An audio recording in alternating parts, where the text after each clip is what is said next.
Hello guys, तो क्या हाल चाल है आप सभी का। तो गाइस आज के इस वीडियो में हम सभी अलंकार के बारे में फुल डिटेल से समझने वाले हैं। अलंकार पे जितने भी ट्रिक्स एंड टिप्स हैं उन सभी को हम आपके साथ शेयर करने वाले हैं। तो आप लोग वीडियो में जो है अंत तक बने रहिएगा, ठीक है ना। सबसे पहले हम लोग अलंकार का मतलब समझ लेते हैं। तो अलंकार का मतलब होता है आभूषण, ठीक है ना। अलंकार का मतलब क्या हो जाता है हमारा, आभूषण, ठीक है ना। इसमें आज हम लोग 4 अलंकार पढ़ने वाले हैं। कौन कौन सा पढ़ने वाले हैं हम लोग? उपमा, रूपक, उत्प्रेक्षा और यमक अलंकार, 4 अलंकार पढ़ने वाले हैं। सबसे पहले हमारा देखते हैं उपमा अलंकार। उपमा अलंकार कौन सा अलंकार होता है? जिन वाक्यों में तुलना की जाए वहां उपमा अलंकार होता है। क्या बोला मैंने? जिन वाक्यों में तुलना की जाएगी वहां पर उपमा अलंकार होता है। जैसे मुख चंद्रमा सा समान है, ठीक है ना। मतलब कि जो मुख है यानी कि जो हमारा चेहरा है वो किसके समान है? चंद्रमा यानी चांद के समान है, ठीक है ना। इस तरीके से आएगा तो आपको उपमा अलंकार। अब यहाँ पे ट्रिक क्या है, ट्रिक क्या लगती है इसको हम लोग देख लेंगे, ठीक है ना। ट्रिक हमारा क्या है इसको अभी हम लोग देख लेते हैं। देखिए उपमा में क्या ट्रिक है? संयोजक चिन्ह, ये जो इस तरह से जो डैश रहता है इसको कहते हैं संयोजक चिन्ह हो, और सा सी से सम सरिस ये शब्द आ जाए तो उपमा अलंकार हो जाता है, ठीक है ना। एकदम एक नंबर ढांसू ट्रिक है, इसको टिक मार लीजिए, कहीं नहीं आपका नंबर जाएगा, ठीक है ना। उपमा का देखिए संयोजक चिन्ह, ये देखिए डैश तो लगा हुआ है। अब देखिए सा भी है, ठीक है ना, सा है ना, सा भी है। अगर सा की जगह सी से सम सरिस कुछ भी आ जाता, उपमा अलंकार आंख बंद करके मार के आइए, कोई टेंशन नहीं है, ठीक है ना। अगला हम लोग देखेंगे, अगला क्या है? रूपक अलंकार। रूपक अलंकार कौन सा अलंकार होता है? जिन वाक्यों में भेद रहते हुए भी भेद का पता ना चले उसे रूपक अलंकार कहते हैं। किताब में इसकी एक और परिभाषा लिखी रहती है जिसमें जो है जिन वाक्यों में भेद रहित आरोप होता है उसको रूपक अलंकार कहते हैं। इस तरीके से मतलब लिखने का आपको तरीका पता होना चाहिए, अपने हिसाब से आप इसको लिख सकते हैं किसी भी तरीके से। तो मैंने इसको अपने हिसाब से लिखा हुआ है, ठीक है ना। आप भी अपने हिसाब से बना के लिख सकते हैं। जैसे चरण कमल बंदो हरि रही, देखिए चरण और कमल के बीच में एक संयोजक चिन्ह रहेगा, चरण कमल बंदो हरि रही, ठीक है ना। जो हरि के जो हमारे भगवान है उनके जो चरण है वो कमल के समान है, यहाँ पे ये कहने की कोशिश की जा रही है। तो यहाँ पे जो है भेद रहते हुए भी भेद का पता नहीं चल पा रहा है।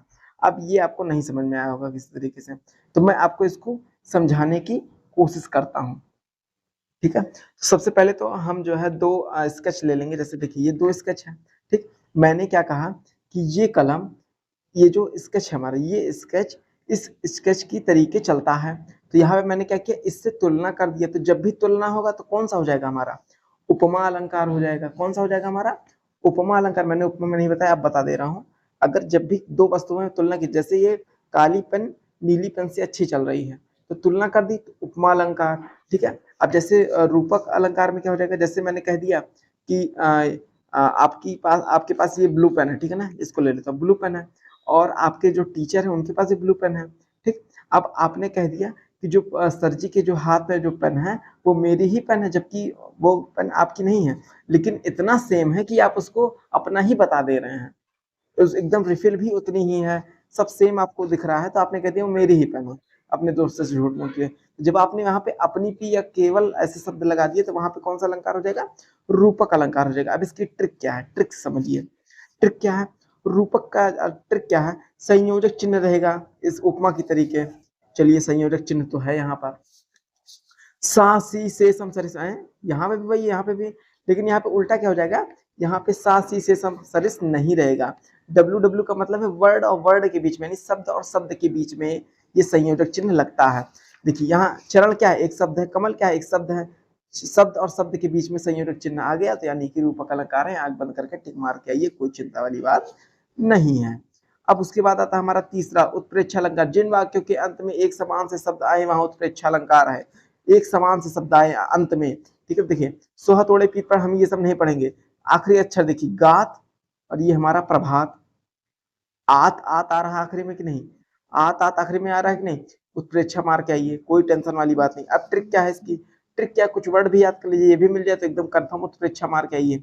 जो मानो इव मनु जनु जान मनहु जनहु, इतना शब्द रट डालिए, उत्प्रेक्षा का आपका जो है उत्प्रेक्षा अलंकार एकदम समाप्त हो जाएगा, ठीक है ना। उसके बाद हमारा आता है अगला यमक अलंकार। यदि किसी वाक्य में एक जैसे दो शब्द आए लेकिन दोनों शब्द का अर्थ अलग अलग हो तो वहां यमक अलंकार होता है। देखिए कितना सिंपल लिखा है, इतना आपको पढ़ के ही समझ में आ जाएगा कि एक वाक्य में 2 बार एक ही शब्द आ जाएगा, दोनों का शब्द मतलब जो है वो अलग-अलग रहेगा। वहाँ पे जो है यमक अलंकार हो जाएगा। जैसे एग्जांपल है काली घटा का घमंड करा। मैंने आपके लिए जो है जो एग्जांपल है वो भी स्मॉल लिया है जिससे आपको कोई दिक्कत ना हो। काली घटा का घमंड करा। जो काली घटा है, घटा का मतलब क्या हुआ था यहाँ पे बादल, और यहाँ घटा का मतलब क्या हुआ कम होना। जो काली घटा यानी जो काले बादल हैं उनका जो घमंड है वो कम हो रहा है। यहाँ पर ये कहने का तात्पर्य है। ठीक है ना। अब देखिए दोनों शब्द एक ही जैसे हैं लेकिन दोनों का जो अर्थ है यहाँ पर अलग अलग है। तो यहाँ पे कौन सा अलंकार हो जाएगा, यमक अलंकार हो जाएगा। यानी कि जिन वाक्यों में दो या दो से अधिक जो है शब्द एक ही तरीके हो लेकिन उनका अर्थ जो है अलग अलग करके बार आए तो वहां पर यमक अलंकार हो जाता है। या बार बार शब्द आते हैं, एक ही जैसे शब्द बार बार आ जाते हैं, वहां पे यमक अलंकार होता है। ये इसकी जो है हमारी ट्रिक हो जाएगी। तो अगर आपको ट्रिक अच्छा लगा हो तो जो है कमेंट में आपको ट्रिक लिख देना है और वीडियो को लाइक और चैनल को सब्सक्राइब जरूर से कर दीजिए। चलिए मिलते हैं नेक्स्ट वीडियो में।